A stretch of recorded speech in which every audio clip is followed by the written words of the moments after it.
शैक्षणिक हब म्हणून उदयास येत असलेल्या खारघर शहरातील तरुणाईला अंमली पदार्थाच्या जाळ्यात ओढण्याचे काम सध्या खारघर शहरात सुरू आहे।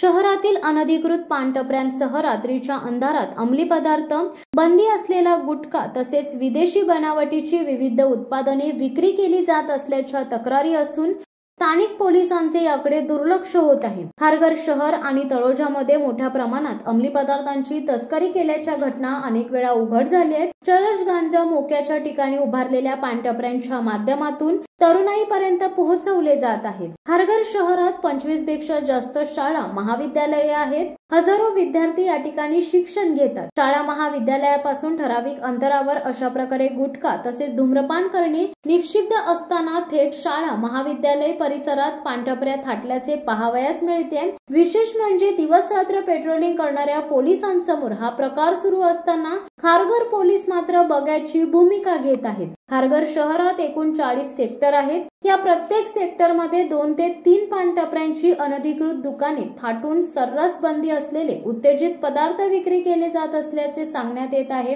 प्रत्येक सेक्टरमध्ये सिडकोने गार्डन उभारले। शहरातील नागरिक या ठिकाणी विरंगुळा तसेच व्यायाम करण्यासाठी येत असतात। रात्री अनेक गर्दुल्ले अथवा काही तरुण मंडळी नशेच्या पदार्थाचे सेवन करताना दिसतात। अनेक वेळा या घटनांच्या तक्रारी पोलीस ठाण्यात देखील गेलेल्या आहेत, मात्र अद्याप तरी पोलीस या गोष्टीकडे दुर्लक्ष केल्याचे समोर आले आहे।